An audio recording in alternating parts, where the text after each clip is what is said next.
अस्सलाम वालेकुम दोस्तों। तो यार क्या हाल है। आज की इस वीडियो में हम जो कि इंडस्ट्रीज़ के बारे में पढ़ेंगे। ठीक है, ये भी पीओसी में आता है क्वेश्चन कि भाई इंडस्ट्रीज़ और उसकी कुछ 4 टाइप्स बताओ। ठीक है, ये short as a short question answer हम पढ़ रहे हैं। ठीक है, तो भाई सबसे पहले पढ़ते हैं। भाई industries refers to any branch of manufacturing and trade. It is also a commercial undertaking which provide service as well as services include tourist entertainment film industries. Industry can also be defined by all those business and economic activities which concern the production of goods and services which result in the creation of goods and services. The 4 kinds of industries are defined as following. ठीक है, तो भाई ये industry की definition हो गई English में। अब मैं उर्दू में आपको समझाता हूँ कि भाई इंडस्ट्री होती क्या है। ठीक है, इंडस्ट्री एक ऐसा प्लेटफॉर्म होता है, प्लेटफॉर्म बोले तो जगह, ऐसा प्लेटफॉर्म होता है जहाँ पे या तो सर्विसेज प्रोड्यूस हो रही होती हैं या तो फिर गुड्स प्रोड्यूस हो रहे होते हैं। ठीक है, तो उस प्लेटफॉर्म को हम इंडस्ट्री कहते हैं इन शॉर्ट। ठीक है, बाकी अगर इन लॉन्ग अगर आपको जिस तरह अगर आपने बोर्ड में जो कि कॉपी भरनी है तो ये डेफिनेशन बहुत ही अच्छी रहेगी कॉपी भरने के लिए, बोर्ड के लिए। ठीक है, अब 4 तरह की इंडस्ट्रीज होती हैं। पहली आती है हमारे पास extractive industry. These industries are those which extract of raised the goods from soil, water, air, etc. So these industries which concerned the human efforts to produce goods by using the natural resources. अभी extractive industry वो industry होती है जो कि ज़मीन में से चीज़ें निकालती हैं। ठीक है, और उनके जो कि ह्यूमन एफर्ट्स चाहिए होते हैं, मतलब के लिए ह्यूमन लेबर चाहिए होता है।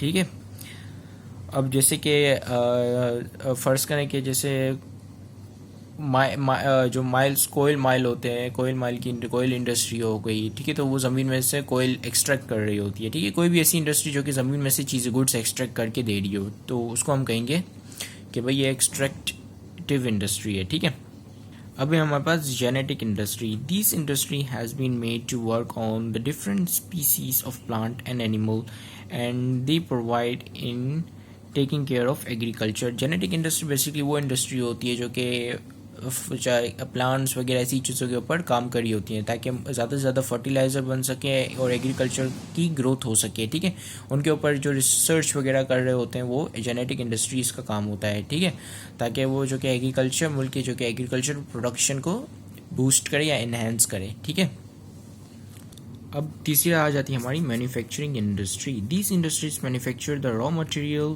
From semi raw material into finished good. These are the most common industries in include Pakistan textile, cotton, Pakistan steel mill etcetera. Manufacturing industry वो इंडस्ट्री होती है जो कि क्या करती है, वो रॉ मटेरियल को एक फिनिश्ड गुड में कन्वर्ट कर रही होती है। ठीक है, अब जैसे शुगर मिल, ठीक है, शुगर मिल भी एक ऐसी इंडस्ट्री इसमें आती है, यानी कि जैसी इंडस्ट्री शुगर मिल एक वो है पार्ट है शुगर इंडस्ट्री का। ठीक है, तो शुगर इंडस्ट्री ऐसी इंडस्ट्री है जो कि शुगर कैन में से शुगर बनाती है। ठीक है, वो शुगर कैन में से मैन्युफैक्चर करती है शुगर को। ठीक है, तो इस तरह की इंडस्ट्री उसको हम कहते हैं मैन्युफैक्चरिंग इंडस्ट्री, जो कि रॉ मटेरियल लेती हों और उनको ये रॉ मटेरियल को मिला जुला कर या मैन्युफैक्चर करके एक अच्छे गुड में, एक फिनिश्ड गुड में, फिनिश्ड गुड का मतलब होता है फाइनल गुड, यानी कि बस तैयार रेडी टू कंज्यूम जो कि गुड होते हैं। ठीक है, अब जैसे कि स्टील मिल हो गई। ठीक है, स्टील मिल क्या करती है, इतना सारा लोहा आयरन वगैरह सब जमा करती है और उससे एक स्टील बनाती है। ठीक है, अब इसी तरह कॉटन इंडस्ट्री हो गई। ठीक है, कॉटन इंडस्ट्री यानी कि जो कि कॉटन से क्लोथ्स वगैरह बनाती है, तो वो भी एक मैन्युफैक्चरिंग इंडस्ट्री है। ठीक है, टेक्सटाइल इंडस्ट्रीज भी मैन्युफैक्चरिंग इंडस्ट्री में शुमार होती हैं। ठीक है, अब constructive industry. These are those industries which help in constructing road, bridges, building. These industries also manufacture such constructive material. ठीक है, अब कंस्ट्रक्टिव इंडस्ट्री वो इंडस्ट्रीज होती हैं जो कि बिल्डिंग्स वगैरह, रोड्स वगैरह बनाने में मदद करती हैं। ठीक है, या उनको बनाने में मतलब उनको कंस्ट्रक्ट करने का उनका काम होता है। ठीक है, जैसे डामर वगैरह बनाना वो जो कि कंस्ट्रक्टिव इंडस्ट्री का काम होता है, क्योंकि डामर वगैरह जो कि होती हैं वो रोड को बनाने में मतलब रोड को बनाने का सामान होता है। ठीक है, तो वो या तो डामर वगैरह या रोड को कंस्ट्रक्ट करने के लिए सामान बनाना या बिल्डिंग बनाने के लिए सामान बनाना, तो वो सारा काम होता है कंस्ट्रक्टिव इंडस्ट्री का। ठीक है, चलें इसी के साथ ही वीडियो ख़त्म होती है और मैं चलता हूँ। प्लीज़ ज़्यादा से ज़्यादा एक सब्सक्राइब, लाइक, कमेंट और शेयर कर दें इस वीडियो को। ठीक है।